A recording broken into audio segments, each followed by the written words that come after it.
Hello good morning students. Class 9 के बच्चे हिंदी वाले। कल हम आपको पढ़ा रहे थे रसखान जी की रचित एक कविता जिसका नाम है सवैया। पहला भाग हमने समाप्त किया। आज हम शुरू करने जा रहे हैं उसी कविता के सवैये के भाग 2। ठीक है, भाग 2 की पहली लाइन है, पहली पंक्ति है।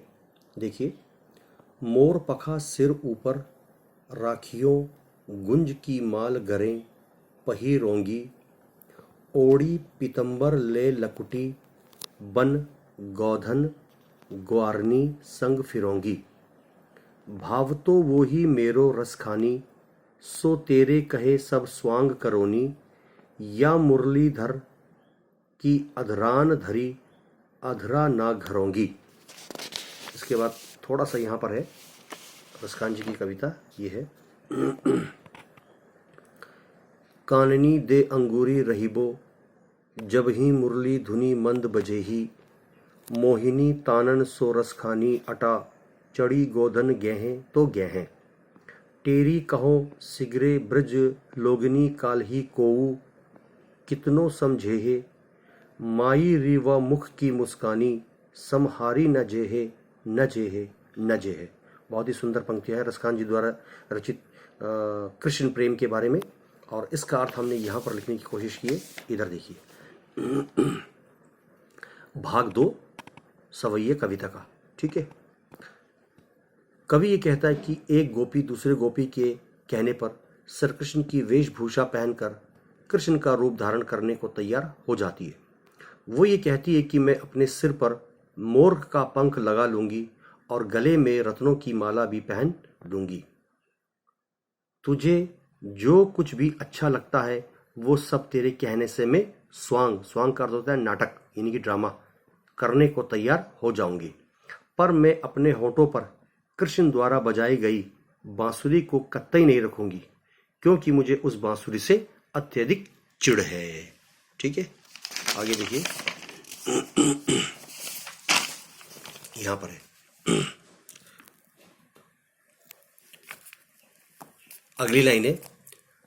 रसखान जी इस स्थिति का चित्रण करते हुए ये कहते हैं कि श्री कृष्ण मुरली को मंद मंद धीरे धीरे ध्वनि आवाज से बजाते हैं, तब गोपियों अपने कानों में उंगलियां दे देती है, क्योंकि वो मुरली की धुन उन्हें विवश लाचार यानी कि मजबूर कर देती है। और सारे ब्रिजवासियों को पुकार कर भले ही कितना कहो, भला वे ब्रिजवासी कहाँ समझने वाले हैं। एक गोपी दूसरे से ये कहती है कि श्री कृष्ण के मुख की मुस्कान इतनी प्यारी है कि वो हमसे संभाली नहीं जाती। ठीक है बच्चों, अब आ जाओ इसी के प्रश्न उत्तर, यानी कि सवैये के प्रश्न उत्तर है पेज नंबर 45 पर। पहला प्रश्न है, ब्रिज भूमि के प्रति कवि का प्रेम किन किन रूपों में अभिव्यक्त होता है। उत्तर है, रसखान जी ब्रिज भूमि के प्रति अनन्य प्रेम भाव रखता है और वो गोकुल गांव की गायों को चराना चाहता है, और कवि को गोवर्धन पर्वत के प्रति भी विशेष लगाव है। दूसरा प्रश्न है, कवि का ब्रिज के वन बाग और तालाब को निहारने के पीछे क्या कारण है। इसका उत्तर है, कवि इनके सौंदर्य को यानी कि उनकी खूबसूरती को अपनी आंखों में बसा सके। इन सभी का श्री कृष्ण के साथ अनन्य संबंध रहा है। साथ ही कवि को असीम सुख की अनुभूति होती है। अनुभूति का मतलब यानी सुख की बहुत ही उसे एहसास होता है, खुशी का एहसास होता है।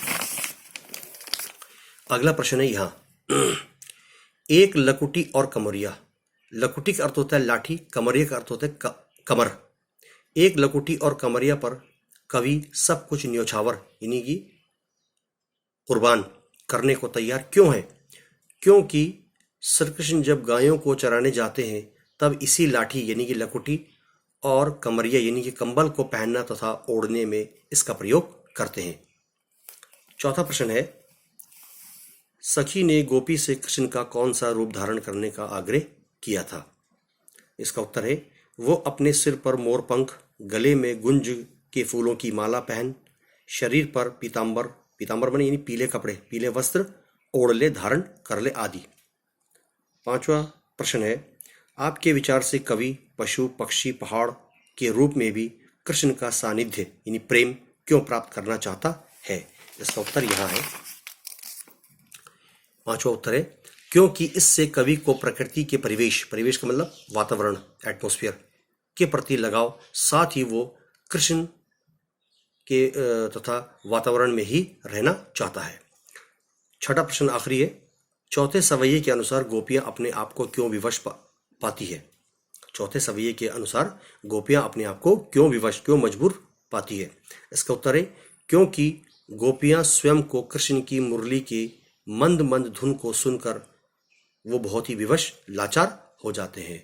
और इसी के साथ सवैये कविता का भाग 2 समाप्त। धन्यवाद।